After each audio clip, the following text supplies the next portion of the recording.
coppers. It's nice to see them around here. Kind of. I'm walking this way because I saw some travelers going back over to this area. Painter Bro has completely moved out, and with it has gone all the campers. So it's been cool. No one's been over there. No problem. I always liked Painter Bro. He was cool. It's just when you have a place like that, it doesn't matter how cool you are.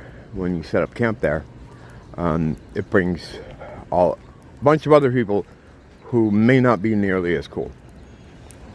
So I saw one of the dudes heading over here that I think I recognized. Oh, he recognized me. He knew who I was because he's asking me for a cigarette. But maybe he came looking for him. But yeah, everything's gone. I walked through here before, and I'd always show you like how it was. There was things set up like your regular kind of camp. During the day, they'd clean up, but at nighttime there would be all kinds of shit out here. Like stuff over here, stuff over there. But then Painter Bro left. Hopefully he moved on to greener pastures. He took all the stuff with him, which even when he wasn't here, he used to hide it. So it's been nice. There's been no problems. There's been no, I used to come over the hill and I get attacked by a gang of dogs because they all had fucking dogs. And they'll charge at me. I think it's cool that people who can't take care of themselves bring a pet into that, but they do it. So, yeah, it's been nice over here. And I do come through quite a bit still. I never stopped coming through, but it's nice to not be looked at, like why are you invading my living room? So yeah, so I guess things are cool. I'm gonna take a little quick walk through too, just to see. And I think situation normal is how I would say. So dreams, right? I just spent like 15 hours more or less sleeping. Okay, yesterday like 5 or something till like a couple hours ago. It's 8:30 in the morning now. I don't keep a dream journal or anything. I never did. I think a couple of times I wrote some stuff down when I was trying to figure out why I was returning to a certain area. But I remember some of what I had last night or last 16 hours. Yeah, it reinforces the idea that these are not movies that your brain creates for you. When I was younger, I always imagined that's just a collection of stuff. Because a lot of times during the day, you'd have an interaction and you'd see something later in your dream about it. And you'd be like, oh, well, that's because I saw this today. It's just a mishmash of shit. I think it works the opposite, but I'll get to that in a minute. So last night, or whenever, during sleep, the first thing was, oh shit, even as I just started to think about it, it goes away. It's going away. Oh fuck, is that one already gone? I had 2 little things I was thinking about. Alright, we'll go to the other one. Me and my wife were staying we'd moved into a new house. Oh no, this reminds me. I was living in this kind of, staying at a hotel. And there's a point to explaining this one. And as I was walking around the neighborhood where the hotel was, I stopped off into a rest stop kind of room. It was like a giant restroom, like a public restroom, but the layout was very specific. It almost looked like it was like a hotel room, but it was a public restroom. Once inside there was a number of things like a collection of misandry that I got the idea that I was supposed to put some of it together. Items that kind of went together. So I started doing that. And then a certain part of the way through, I was just like, you know what, I don't want to do this. So I said, I know some of this stuff is important. So what I'm going to do is I'm going to put the important stuff in a box, and I'm just going to go back to the hotel. Because this was the public restroom. So I pile all the stuff in the box. I don't finish the stuff that I was working on in there. I don't know. It was like building a sculpture or something at one point, and then stacking something else. I don't know. It was just weird shit. So on the way back to the hotel, I'm noticing this fucking thing is kind of unwieldy to carry. I'm like, you know what? Fuck this shit. I don't need any of it. I dumped it in the street. Kept going home. But I don't like me. I'm not a litterer. So I get back to the house, or the hotel, and walking in there, it struck me that it looks just like the, public restroom. Same layout, same color, the whole deal. I mean, it looked like the same place. So then I get in there, and I'm just kind of doing whatever you do in those situations. Oh, I remember I walked out front to see it was on a beach. Because I went out to the beach, and there was all people standing out there. I'm like, that's all right, not that private, but whatever. So I go back inside, and like this maid or a hotel worker delivered a box with all the stuff in it, like brand new versions of all the stuff I dumped. And what that told me really is that I was supposed to do something with that shit, and that was part of the point of the dream, because I've talked about this before. Dreams are like little mini tests, but they're tethered to this place, because when you see people in a dream, they have the bodies, they have the human bodies, human suits, which is not what we are. It's not where we come from. That's just what we have to experience this area. However, everyone has them, and I think you could sometimes look down at yourself and you have them. But if you can lucid dream at all, I no longer can. I used to quite a bit. If you can become aware for a minute, try to think about how you feel. You feel fine. You don't feel your body, because you are, at that point, in your natural state, which is just light. It's just energy. You don't have your body, the problems of your body are not passed on to you when you're in your original state. But it's tied to this place, so the illusion has to be upheld. So you'll see other people that everyone has a body. You know, I mean, you're looking at yourself. You can look at your arm. You'll see a body. You'll see a body on your arm. You'll see an arm. You know, it's an arm. So there's some kind of, like here, where there's a series of obstacles, which could be looked at as tests. When you dream, they're like mini little tests. I don't know if it's supposed to improve your performance here, or if it's practice to improve your performance here. But if you can't solve the thing, the riddle, or the problem of the dream will keep representing it to you in a different way. Like, and I don't know if you can maintain your self-awareness to note this next time you're dreaming, but like you're a race car driver, you know, and you're trying to move you're on a racetrack, but you have something you're trying to deliver, and you keep failing, you keep crashing.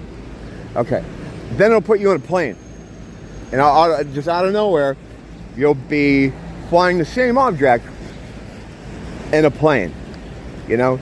Or it gets even more abstract sometimes, like all of a sudden you're a painter, and the object has to be painted onto the house. It will keep giving you chances and chances, almost as if like you need to do it.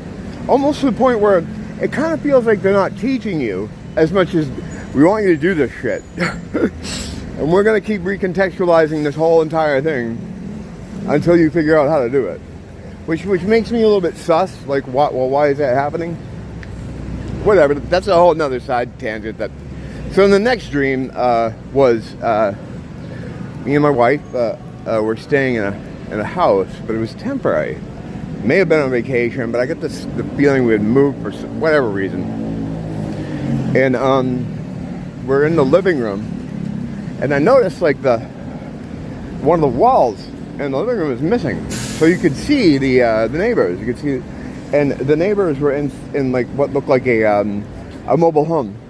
We were looking at the back of their mobile home. So if they went into like whatever was in the back of their home, they could look out and see us sitting in the living room. So I'm like, well, this has to go. This isn't good.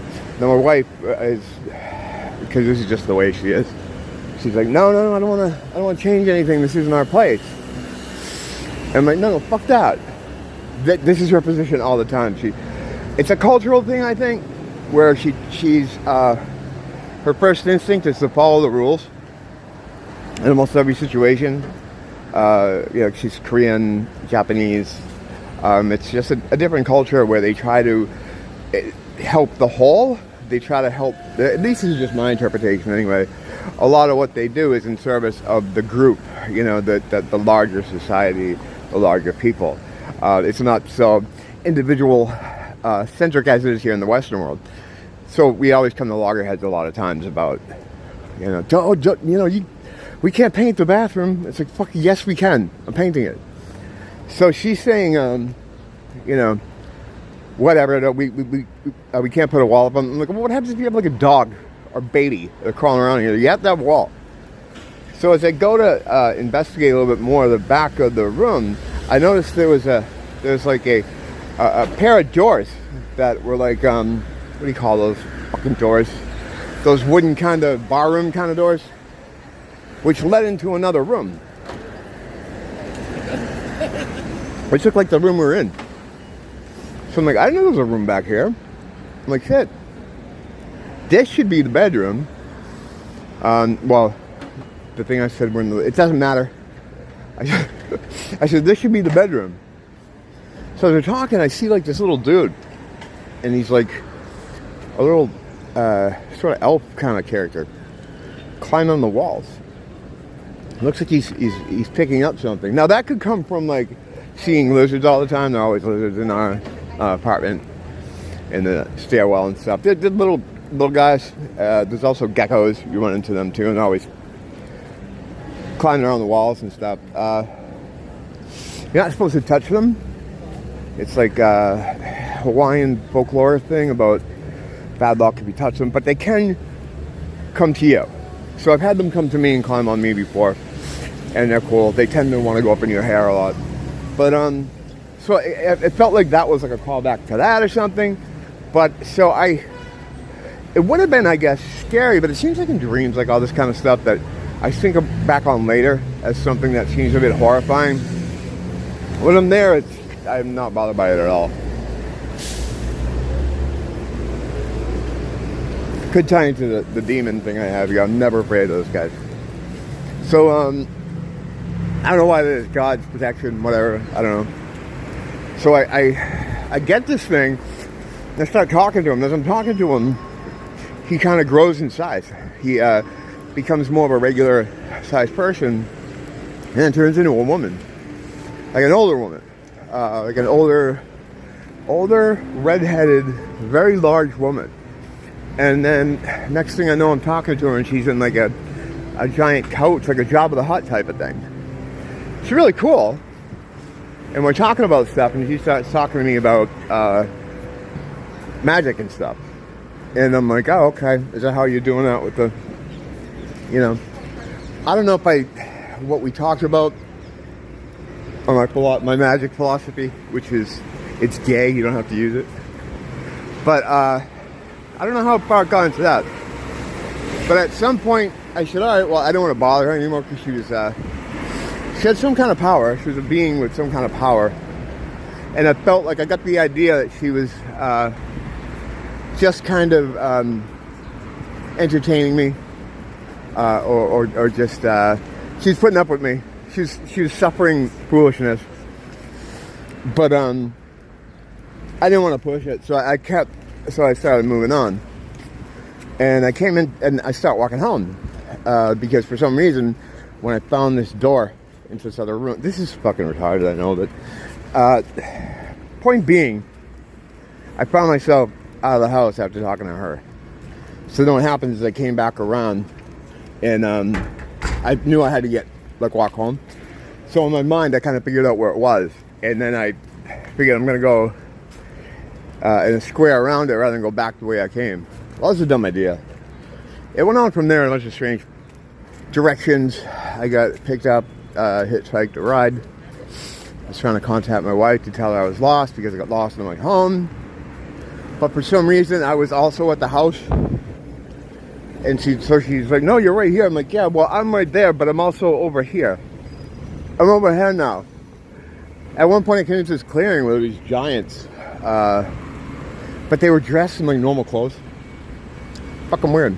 And there was a bunch of other stuff. But the point is, thinking back on this, right? These people that I'm talking to, these are independent beings. These are not people I invented in my head. Distinct personalities. Some of them are cool. Some of them are dicky. But they're not there for me. I just happen to run into them. They're all doing their separate shit. You know, like one guy that gave me a ride, he was driving on to Texas. I remember specifically Texas. I'm like, okay, well, I'm not going to Texas. He just dumped me here. He dumped me in an industrial park, which led into this whole other fucking bizarre thing where people were sleeping in the ceiling. I can only see the bottom of them. Like, you know, like how you go on a plane and you shove your shit in the top things? They were sleeping in those, but you could see the back of their bodies. It's pretty creepy. But, yeah, that dude was going to Texas. And he was kind of a dick. You know, I was like, hey man, can you just drop me off at this mall? He's like, no, well, I don't want to get this exit because I'll get stuck off the exit. I'm just going to leave you here. He left me at the industrial thing. So he was his own independent guy. He had his own agenda. Maybe he's someone else having a dream, or whatever the case is, someone who exists in these dimensional spaces, because you do leave your body when you dream. You have to. That's the way they reset your personal scales, your personal eye scales, your personal veil is reset that way. So they have to do that. You have to get out. I don't know why you have to get out. You got to get in to get out. But that's how it is. I'm going to go into Ross, so I'm going to hang around here and just finish up real quick. But, yeah, you leave your body, but you're attached by a cord which comes out of your navel. Now, it doesn't matter what direction you're laying. It comes up, from what I understand, what I've read, what I picked up on. It's half the length of your height. So if you're 6 feet tall, it's a 3-foot cord. If the cord was to be severed, if someone could see that cord, then your body would die. You'd move on. You'd be out of there. You're tethered to it through this thing. But you absolutely leave your body. So when you're traveling in these spaces, like, these are real places. These aren't things your brain cooks up. Like, a lot of times you may have recurring dreams. I talked about recently where I went back to an old house I lived in. They were doing work on it, and I kept returning to it, and the work would progress until one time when I was dreaming, I went there, and it was done. It was done. This is going on without me. These places are existing. These people are existing. This is not stuff made up by your mind. It's just something to think about. Like I said, I can't lucid dream anymore. I used to all the time. I haven't been able to in a long time. I used to do it without even thinking of it. I'd just be like, oh, here I am. Okay. And I'd always do really crazy shit. Sometimes I don't know why I did some of the stuff I did. Flying was always a big one. And whenever I'd fly, I'd be like, oh yeah, fuck, this is how you do it. I forgot about this. I should be able to do this all the time. You know what I mean? You have that kind of thing going too.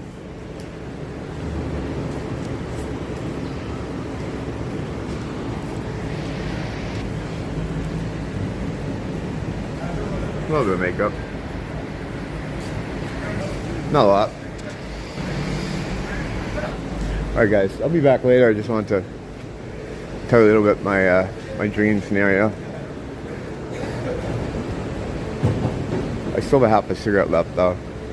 I hate throwing them away because they're so fucking expensive. That's why I hate when people ask me for them all day long. All day long. I like the dudes that are like, they get all upset because like, I'll buy one from you, and they want to give you the quarter or even $1. What the fuck am I gonna do with $1? These things are like $17 a pack. What the fuck am I gonna do with $1? You know? So I always just say no. I mean, it depends on the person. It depends on how you ask, you know?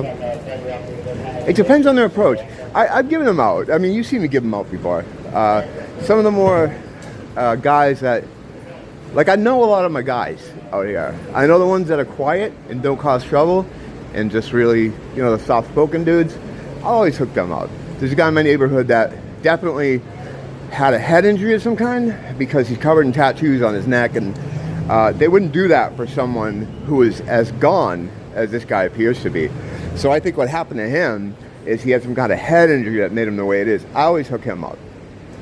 But these, you know, like the guy in the way, before I started filming this, he just makes the fucking motion to his face, like smoke, smoke, and he's got a dog, he's got all this shit. So I just smiled at him and kept going. You can't respond, because if you respond, then they'll take whatever you said and they'll twist that around, and then you got a fucking problem on your hands. So I just, you know, smile, nod, keep going. I don't know what you said. I don't speak English. Because I'm not white, I'm Irish. Irish people speak Gaelic. They don't speak this strange thing you call English. We have a fucking ass-kicking culture, too. Doug Van Morrison? That was us. I apologize for Bono, though. I apologize for Bono. Don't blame the teacher, blame the school.